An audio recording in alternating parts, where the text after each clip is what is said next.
నగర్ మండలంలోని బురుడుగడ్డ మాచారం గ్రామంలో గ్రామ పంచాయతీ ఎన్నికలలో కాంగ్రెస్ పార్టీ బలపరిచిన అభ్యర్థిని ఎరగాని రాధా నాగరాజు సర్పంచ్గా ఉప సర్పంచ్గా వార్డు సభ్యులుగా ప్రమాణం చేయించిన ఆఫీసర్ మౌనిక ప్రమాణ స్వీకారం చేసిన తర్వాత మీడియాతో మాట్లాడుతూ అత్యధిక మెజార్టీతో గెలిపించినందుకు గ్రామ పెద్దలకు గ్రామ ప్రజలకు పేరు పేరున ధన్యవాదాలు తెలియజేసిన సర్పంచ్ ఎరగాని రాధా నాగరాజు ఈ సందర్భంగా గ్రామంలో ఉన్న అన్ని సమస్యలు నా సొంత కుటుంబంలోనివిగా భావించి పరిష్కరిస్తానని ఈ సందర్భంగా తెలియజేశారు.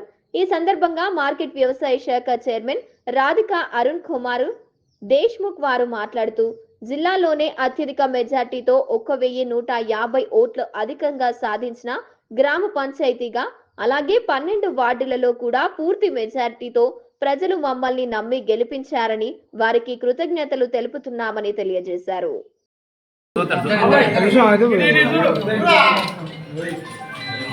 ఓకే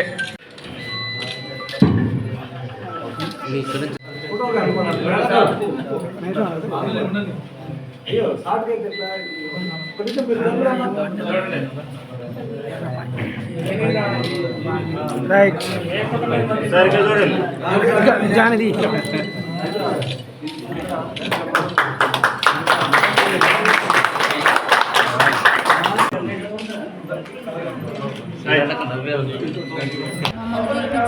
ప్రజలందరికీ హృదయపూర్వక నమస్కారాలు తెలియజేస్తున్నాను. ఈరోజు బురుడుగడ్డ మాచారం గ్రామ ప్రజలకు అందరికీ కూడా మా మీద నమ్మకంతో మమ్మల్ని గెలిపించి ఈరోజు ప్రమాణ స్వీకారం మహోత్సవానికి ఇచ్చే అందరికీ కూడా నమస్కారం తెలియజేస్తున్నాను. ఆధిక్యం మన ఏరియాలో ఎక్కడ లేదు. 11 మెజార్టీతో 12 వార్డులు గెలుచుకున్న గ్రామం మా బురుడుగడ్డ గ్రామం. ఖచ్చితంగా ప్రజలు ఒకవైపే ఆధిక్యం కనిపించినారు. మా గెలుపు కొరకు ప్రతి ఒక్కరు కృషి చేశారు. కాబట్టి ఆ గెలిపి మా గ్రామం మొత్తం కూడా నా కుటుంబంలో భావించి నేను ప్రజలకు 24 గంటలు కూడా సాయం చేస్తానని, సేవలు అందిస్తానని నేను మాటిస్తున్నాను. గ్రామ పంచాయతీగా ఎన్నికైనటువంటి రాధా నాగరాజు గారికి ప్రమాణ స్వీకారానికి చేసినటువంటి అందరికీ, సర్పంచ్గా వార్డు మెంబర్లుగా ఎన్నికైనటువంటి వాళ్ళకి నా యొక్క శుభాకాంక్షలు తెలియజేస్తున్నాను. ఇచ్చాము మేము మా గ్రామం నుంచి. అలా ప్రజలంతా మా మీద ఉంచిన నమ్మకాన్ని వమ్ము చేయకుండా వాళ్ళకి కావలసినటువంటి సదుపాయాలు అన్నీ కల్పిస్తామని తెలియజేస్తున్నాను.